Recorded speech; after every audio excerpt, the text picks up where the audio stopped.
parce que Billy a tout fait. Il vient de vous démontrer ce qu'est le storytelling. Il ne m'a pas présenté tout simplement en utilisant des chiffres. Elle a créé 29 clubs. Elle a été directrice de district. Elle est née au Congo. Il nous a raconté une histoire.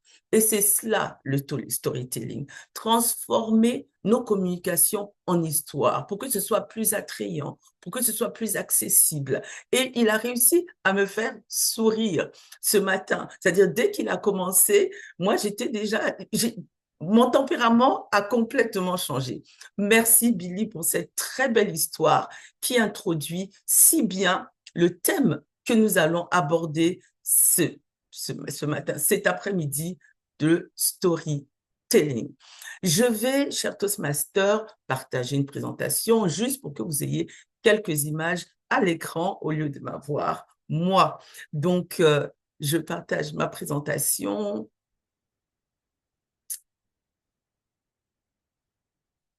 Et on me confirme, j'aimerais avoir la confirmation que l'on voit mon écran. Je confirme. Est-ce que quelqu'un peut me Oui, confirmer effectivement, en DTM, on voit bien ton écran. que Oh, mon écran est visible? Parfait. Nous allons, comme annoncé, parler ensemble d'un sujet important, mais aussi passionnant, je dirais. Passionnant, aussi passionnant que tous ces films que nous voyons au cinéma. Moi, je vais vous poser une question. Mais avant de commencer, j'aimerais vous dire une chose, c'est que cette conférence, elle sera interactive. Je suis dans un club qu'on appelle Club DTM. Tous ces DTM, ils savent ce que c'est que le storytelling. Donc, nous allons, préparez-vous parce que nous allons tous raconter une histoire aujourd'hui. Dites-moi, qui parmi vous n'aime pas le cinéma? Nous sommes tous passionnés par ces films à suspens qui nous tiennent en haleine, ces romances bouleversantes qui nous font couler des larmes. On pleure devant un écran.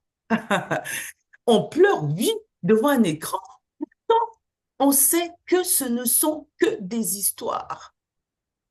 Chaque fois que nous suivons une série télévisée, on sait que ce sont des acteurs de cinéma, que ce n'est pas vrai, que c'est une histoire. Mais pourtant, cela nous fait rire, nous fait frissonner, nous fait pleurer, comme si c'était réel. Mais dites-moi pourquoi. Et même après cette conférence, lorsque nous allons suivre un film, ce sera toujours la même chose.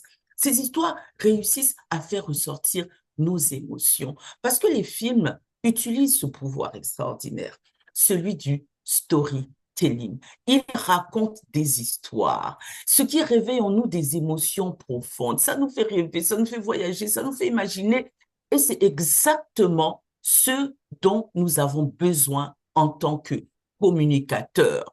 C'est ce que nous avons besoin de transmettre lorsque nous faisons des discours, faire rêver, faire voyager, faire ressentir des sensations à notre auditoire. Et c'est pour cela que le storytelling est important en communication. Aujourd'hui, nous allons voir ensemble pourquoi le storytelling est-il aussi important, les éléments essentiels du storytelling, l'impact sur la persuasion et l'influence. Donc, la première chose, pourquoi est-ce que le storytelling est-il aussi important? Le storytelling, c'est un outil, comme je l'ai dit, un outil puissant en art oratoire. Il transforme un discours en une expérience mémorable. Il engage le public. Et les 4 raisons pour lesquelles il est important, c'est ce que nous allons voir ensemble, c'est qu'il y a un engagement émotionnel. Il assure la mémorabilité. On s'en souvient, on n'oublie pas lorsque c'est une histoire. Il rend les idées accessibles. Les idées qui peuvent être compliquées pour certains deviennent accessibles lorsque c'est une histoire. Et aussi, il maintient l'attention. Et ça, c'est important. Surtout dans ce monde aujourd'hui où tout le monde est distrait par les téléphones. J'espère que vous n'avez pas vos téléphones à côté de vous. Donc, les histoires, elles réussissent à captiver, à capter notre attention. Nous allons voir le premier point, l'engagement émotionnel. Une histoire capte l'attention, je l'ai déjà dit. Elle crée une connexion avec l'audience. Et les émotions ont ce pouvoir de persuasion. Lorsque quelqu'un ressent une émotion forte, eh ben, on n'a plus besoin d'arguments, en fait. Lorsque l'émotion est là, l'argumentaire, on n'en a plus besoin. Tout devient plus simple. Une bonne histoire, c'est pas juste un enchaînement de mots, en fait. C'est une expérience émotionnelle. Et on va prendre des exemples. Et je vais demander à l'un d'entre vous de me trouver un exemple. Moi, je vais vous en prendre un. Par exemple, si je dis que, vous savez, il y a des nouvelles prothèses robotiques qui peuvent aider les personnes amputées à marcher de nouveau. Est-ce que c'est pas magnifique? Oui, c'est un fait. C'est intéressant, certes, mais c'est impersonnel. Mais si je vous dis que je vais vous raconter l'histoire de Marc, qui a 34 ans, qui a perdu sa jambe lors d'un accident de moto. Chaque matin, il enfilait cette espèce de prothèse rudimentaire qui lui faisait mal. Il avait des difficultés à marcher de nouveau. Puis un jour, il a essayé cette prothèse robotique. La première fois depuis près de 10 ans, il a pu courir dans un parc avec son fils. Il a pu taper sur un ballon de football. Il a pleuré des larmes de bonheur grâce à ces nouvelles prothèses robotiques. Est-ce qu'il n'y a pas une différence entre ces deux faits? Parce que le premier, c'était juste un fait, informel. Et le second touche, il émeut, il captive. On laisse une empreinte. C'est cela la puissance du storytelling. Il donne vie aux faits, en fait. Il leur donne vie, il leur donne une image humaine. Il éveille l'empathie, marque durablement l'esprit. Les émotions, c'est un levier puissant. Et une bonne histoire fait vibrer l'auditoire. Parce que vous savez, il y a une chose, c'est que les faits parlent à la raison. Mais les histoires, elles parlent au cœur. Je vais demander une deuxième histoire de l'un d'entre vous, tout juste un fait qui pourrait être transmis en histoire. Est-ce que quelqu'un a une idée? Par exemple, si je vous dis que dans les quartiers de Kinshasa, la pauvreté devient de plus en plus criarde. Qui peut me raconter cette histoire en 1 minute? Je suis à DTM Toastmaster, s'il vous plaît. Dans les quartiers de Kinshasa, la pauvreté devient de plus en plus criarde. Une histoire. J'ai déjà perdu 30 secondes. Deux termes, je peux y aller? Oui, présentez-vous, parce que moi, je ne vois plus rien, en fait. Je vois. D'accord. Géraud Tassou. Oui, oui, je te vois maintenant. Merci. Oui. À Kinshasa, j'ai vu des familles manger à tour de rôle. Quand le papa mange aujourd'hui, il laisse l'enfant manger le lendemain et son prochain repas lui est réservé pour le jour d'après. J'ai vu des enfants se partager les mêmes habits à tour de rôle. Et quand je vois tout ça, et quand on me dit que ce pays est assis sur un gisement minier qui pourrait servir tous les besoins de notre humanité, là, j'en suis choqué. Merci. Merci beaucoup, Gérard, pour cette belle histoire. La seule chose que j'aurais aimé, c'est que tu me donnes un nom, que tu me donnes un prénom, que tu me parles de quelqu'un en particulier. Mais pour tout le reste, c'est parfait. Que tu me parles d'une famille vraiment, monsieur et madame un tel souffrent, ils mangent un seul repas par jour. Leurs 3 enfants, Emmanuel, Jean et Jacques, qui vont à l'école à 5 heures du matin, ne mangent qu'une seule fois. Et là, ça pourrait rajouter quelque chose. Mais merci beaucoup, Gérard. À présent, nous allons parler de la mémorabilité. Évidemment, les histoires sont plus faciles à retenir que les faits bruts et statistiques. On est d'accord. Les concepts abstraits, les données complexes ou bien les arguments techniques sont difficiles à retenir s'ils ne sont pas mis dans le contexte. Vous savez, le cerveau retient mieux les histoires que les faits. Une bonne métaphore, une anecdote permet d'ancrer le message durablement dans l'esprit de l'auditoire. C'est l'un des principes fondamentaux de l'art oratoire, laisser une impression durable. Et là encore, je vais vous prendre un exemple. Si je dis que 7 millions d'enfants souffrent de malnutrition, mais c'est plus ou moins la même chose qu'on a dit tout à l'heure, on aurait pu prendre l'histoire de Kinshasa. Si je dis que 7 millions d'enfants souffrent de malnutrition, mais par contre, si je raconte l'histoire de Sarah, Sarah a 7 ans, elle marche 5 kilomètres chaque matin sous un soleil brûlant pour aller chercher juste un peu d'eau. Son grand rêve serait tout simplement manger à sa faim. Car savez-vous, elle fait partie de ces 7 millions d'enfants qui aujourd'hui souffrent encore de malnutrition. Et là, la première idée était juste un fait, juste une information. Mais lorsque je vous parle de cette petite fille qui marche sous le soleil pour aller chercher de l'eau, Sarah, je suis sûre que vous l'avez visualisée.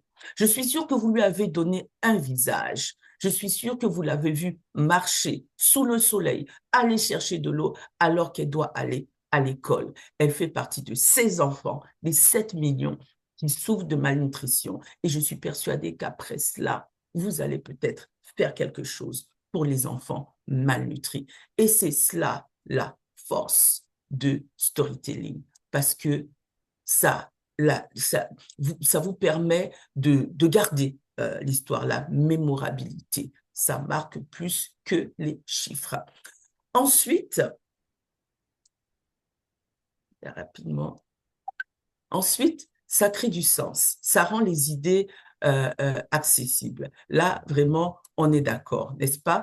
Parce que les histoires permettent de donner un sens concret à des concepts abstraits. Surtout lorsque vous parlez à un public qui est diversifié. Par exemple, si vous êtes déjà vert, si vous êtes statisticien et que vous avez juste des statisticiens devant vous, c'est beaucoup plus facile. Mais si vous avez un large public, évidemment, vous n'allez pas l'inonder de statistiques, de chiffres, de rapports techniques. Vous allez aller directement sur une petite histoire qui va vous permettre justement à ce que le public comprenne mieux et ne soit pas ennuyé par vos chiffres et vos tableaux Excel. Là encore, je vais pas prendre un exemple parce que évidemment le temps passe vite. Mais par contre, je me souviens d'un de mes mentoriers qui m'avait raconté, qui avait écrit un discours sur le changement climatique. Et lorsque j'ai regardé son discours, j'ai lu son discours, vraiment j'avais l'impression déjà, j'avais l'impression qu'il avait été soit sur ChatGPT, soit sur Google, aller chercher. À l'époque, il n'y avait pas ChatGPT, aller juste chercher des chiffres empilés. Et puis, je lui ai dit que vraiment, si tu racontes ça, on aura l'impression d'avoir déjà entendu. Et en plus, sincèrement, ça va nous ennuyer. Je lui ai demandé de nous raconter le monde en 2050 après le changement climatique. Et là, il nous a raconté l'histoire de la France qui devenait un désert, des États-Unis qui étaient transformés en terre volcanique, des gens qui étaient obligés de se cacher sous le soleil, contre le soleil, parce que le soleil était devenu trop puissant et tout. Et là, je vous assure, je vous ai dit, c'était avant ChatGPT, c'était tout au début, ça fait plus de 10 ans, mais je me souviens encore de son discours. Ensuite, une histoire, ça maintient l'attention. Aujourd'hui, dans ce monde, nous sommes sollicités par des multiples informations. Dans ce monde où tout va vite, où on a toujours son téléphone à côté. Le téléphone, d'ailleurs, maintient plus d'attention qu'une personne qui parle en face, malheureusement. Dans ce monde où on s'est rendu compte justement que notre capacité de rester concentré a diminué. Et ça, je pense que vous le savez tous. Avant, on pouvait rester concentré pendant 1 heure ou 2, mais maintenant, surtout les enfants, leur capacité de concentration, elle a diminué. Eh bien, l'histoire vous permet justement de garder les gens concentrés, surtout quand il y a un suspense. Lorsqu'il y a un suspense, ça crée la curiosité. Les gens sont là. C'est un peu comme ces séries-là que moi, je ne suis pas parce que justement, lorsqu'on suit, je les aime bien, hein, mais je les suis de moins en moins parce que ça vous oblige. Vous suivez le premier épisode et puis vous vous retrouvez à 6 heures du matin encore devant la télévision. En tout cas, moi, ça m'arrive. Je commence à 20 heures, j'ai suivi le premier épisode, j'ai envie de tout suivre et finalement, je suis toute la série, toute la nuit sans dormir parce que j'ai envie de savoir ce qui va se passer après. Et c'est cela la force du storytelling. C'est que vous allez être sûr que votre public va rester attentif parce qu'il veut savoir ce qui va se passer, ce qui va arriver à Jacques qui au début était très riche et devenu pauvre et puis finalement s'est débrouillé. Et vous allez réussir à capter l'attention avec vos histoires. À présent, quels sont les éléments essentiels du storytelling? Déjà, moi, j'aimerais vous dire, le meilleur héros d'un storytelling, c'est vous. Parce que ça rend plus crédible, surtout si vous racontez une histoire qui est la vôtre. J'ai vécu ceci. Tout à l'heure, comme Gérard nous a dit, je suis allée à Kinshasa, j'ai vu, j'ai vécu cela, ça rend cela beaucoup plus crédible. Donc, pour avoir une belle histoire, il faut un héros attachant. Il faut un défi captivant. Il faut une transformation. Il faut des émotions fortes. Il faut un message clair et percutant. Et il faut évidemment une structure très claire. J'aimerais avoir une toute petite histoire. Tout à l'heure, Gérard s'est jeté à l'eau. J'aimerais que quelqu'un d'autre se jette à l'eau pour nous raconter une toute petite histoire avec tous ces ingrédients. Un héros, un défi, une transformation, une émotion. Commencez juste. Je vous assure que le reste va venir. Le reste va venir tout seul, en fait. Lorsque vous avez ça à l'écran, prenez l'héros, mettez-lui un défi, et puis ensuite la transformation va arriver. L'émotion, un message clair et percutant, évidemment, une structure claire. Qui peut se jeter à l'eau? J'ai besoin, mon temps est en train de passer, il ne me reste que 7 minutes, si je comprends bien. J'ai besoin que quelqu'un se jette à l'eau. Qui aimerait bien se jeter à l'eau?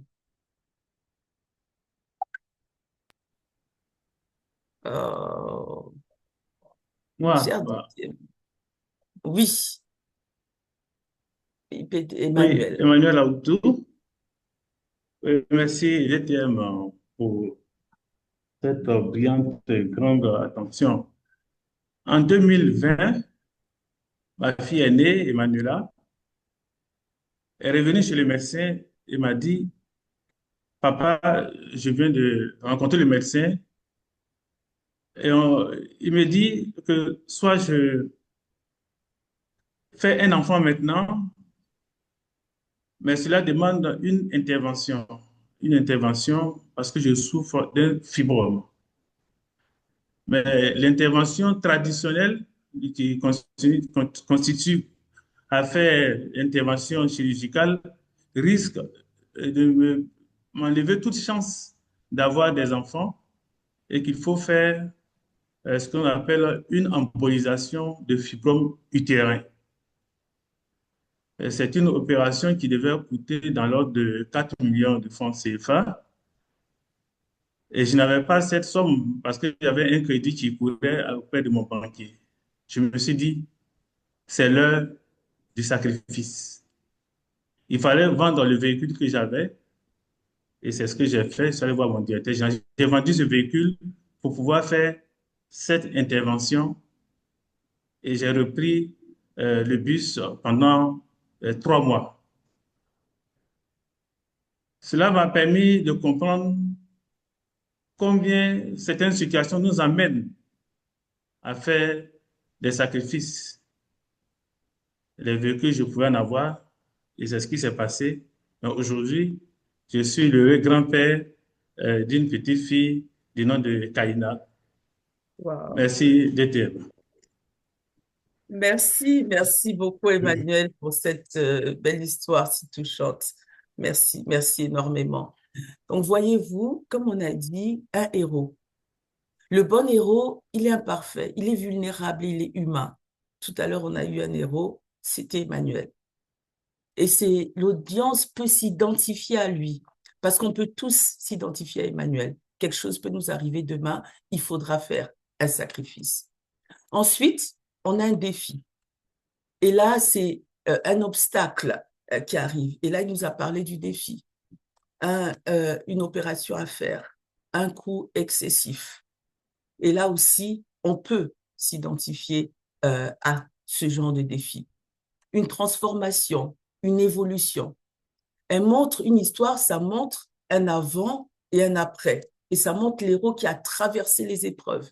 Il nous a dit qu'il a pris le bus pendant 3 mois. Et là, on a vu la transformation, évidemment, et le petit bébé qui est venu après. Et il y a des émotions fortes et authentiques. Là, son histoire, particulièrement moi, elle m'a touchée. Déjà, un enfant, un petit enfant, lorsqu'on parle d'enfant, petit enfant, déjà tout de suite, on a l'émotion qui est là. On ressent la tristesse au début, ensuite la peur et puis la joie. Et c'est tout ce qu'on a eu dans cette histoire mémorable. Le message, il était clair, et la structure, on a eu le début, évidemment, avec l'introduction et le contexte, sa fille, on a eu le développement et on a eu la conclusion avec le petit-fils qui est né. Merci beaucoup, Emmanuel. Voilà tous les ingrédients d'une bonne histoire. Ensuite, le storytelling, elle a un impact sur la persuasion. Elle nous arrive à persuader et à influencer. En fait, le storytelling, c'est l'un des meilleurs, c'est l'un des meilleurs outils marketing. Le storytelling influence les décisions car elle fait appel aux émotions, à l'imagination, plutôt qu'à la logique, tout simplement. Ça aide à convaincre parce que les histoires sont des arguments plus vivants que la réalité tangible. Les auditeurs, ils vont plutôt rester sur l'histoire plutôt que sur l'argumentaire. Et moi, j'aimerais, oh, c'est pas rouge quand même, mais on va prendre quelques minutes des questions-réponses, j'ai fini, mais j'aimerais avoir quelqu'un qui me raconte l'histoire de la bouteille de Coca-Cola. Je veux vendre une bouteille de Coca-Cola, mais je ne vais pas vendre juste la bouteille, je vais vendre son histoire. Est-ce que l'un d'entre vous peut nous raconter une histoire sur une bouteille de Coca qu'il veut vendre? J'aimerais avoir très rapidement, il ne me reste pas beaucoup de temps, il me reste que 2 minutes, si je vois bien à l'écran, il me reste que 2 minutes. J'aimerais avoir très rapidement une histoire d'1 minute et comme ça, je pourrais faire ma conclusion. Une histoire, je veux un marketeur qui va nous vendre la bouteille de Coca-Cola ou bien une bouteille d'une boisson X. Voilà, une boisson faite peut-être dans votre village, qui sait. Est-ce que je peux avoir encore quelqu'un qui va se jeter à l'eau? J'ai combien de personnes connectées? Ça, je ne vois pas par contre. Ou bien je vais chercher parce que j'ai des noms qui apparaissent là à mon écran et je sais qu'ils peuvent très bien me raconter une très belle histoire. Oui, il y a quelqu'un qui a ouvert son micro. DTM Nadine, je vais m'y essayer, sinon jusqu'à demain matin, nous risquons d'y être encore. Merci Geneviève. Soit le coca, soit une autre boisson, tu veux nous la vendre, raconte-nous son histoire. La boisson majestique que je vous présente ici dans cette tasse mais est une boisson miraculeuse. Ce n'est pas juste une boisson pour vous désaltérer. Je vous raconte son origine. Il y a bien longtemps dans ce village, un jour où la rivière Tantandite a été empoisonnée, tous les habitants de ce village étaient malades. Ils se succédaient les uns les autres, là où vous pouvez imaginer. Certains pour vomir, d'autres pour faire autre chose, et c'était épouvantable. Mamie Toutoumi, qui était dans sa case, regardait tout cela, et elle avait dans un coin de sa case un canari avec une boisson à la composition mystérieuse. Alors, Mamie Toutoumi s'est rendue auprès du chef du village et lui a proposé son aide. N'ayant aucun autre recours, le chef du village a bien entendu été obligé d'accepter sa proposition. Et figurez-vous, il suffisait d'une seule goutte dans une bouillie, dans une boisson, pour guérir tout un chacun. Alors, depuis lors, Mamie Toutoumi a bien gardé la composition secrète qu'elle transmet de génération en génération de cette boisson majestique qui est maintenant disponible et produite dans ce village. DTM. Merci, merci, merci beaucoup, Geneviève, pour cette histoire de cette boisson magique qui va nous transformer. Donc, vous voyez, déjà, c'est plus intéressant d'écouter l'histoire plutôt que d'avoir quelqu'un qui vous vend comme ça la boisson. Et en plus, ça donne plus mettons, ça renforce la crédibilité lorsqu'on raconte une histoire derrière. C'est comme même dans les leçons de leadership, lorsque vous faites un discours sur le leadership, si vous parlez de persévérance, pourquoi ne pas raconter l'histoire des gens qui ont réellement persévéré? Par exemple, je sais pas moi, de McDonald's, je pense, hein, qui a persévéré avant que le McDonald's ne soit aujourd'hui l'un des restaurants les plus présents au monde. Donc, toutes ces histoires-là renforcent et donnent de la crédibilité à ce que vous dites. En plus, lorsqu'on veut appeler à l'action, par exemple, si on est une association qui lutte contre la pauvreté et qui donne des statistiques, bon, 10% de la population vit avec moins de $2 par jour, ou par exemple, si on veut emmener les gens à contribuer pour ce qui se passe à Gaza actuellement, eh ben, pourquoi ne pas raconter l'histoire d'une famille palestinienne, de mettre réellement des noms et des visages. Et là, à ce moment-là, les gens donneront plus facilement que justement ces informations abstraites qu'on voit à la télé. Moi, je peux vous raconter l'histoire d'une collègue de Gaza qui est décédée avec toute sa famille. Elle avait 6 enfants, elle en avait 2 de bas âge, elle avait un bébé, et elle, se déplaçant d'une ville à une autre, elle pensait qu'elle allait protéger sa famille, et ben non, elle a rejoint la maison de ses grands-parents, et malheureusement, elle était d'ailleurs pas la seule de sa famille à avoir rejoint cette maison-là. Ils étaient nombreux, plusieurs familles, et ils sont tous décédés. Et donc, vous voyez, ces histoires-là parlent plus que ces chiffres ou que ce qu'on voit à la télévision. Et aujourd'hui, ce que je veux vous dire, c'est que tout le monde a une histoire. Vous avez tous une histoire. Donc, raconte ton histoire. Racontez vos histoires. Racontez les histoires de tous les jours, ces histoires qui vous touchent, ces histoires qui peuvent renforcer votre discours. Je ne dis pas de faire de tous vos discours des storytelling du début à la fin. Non, je ne vous ai pas demandé de raconter des histoires, mais de mettre à l'intérieur de vos discours pour renforcer l'argumentation des petites histoires, réelles ou pas. Mais ces histoires-là permettront à l'auditoire non seulement de mieux retenir vos discours, de rester captivé, et puis susciteront des émotions fortes et durables. Je vous remercie.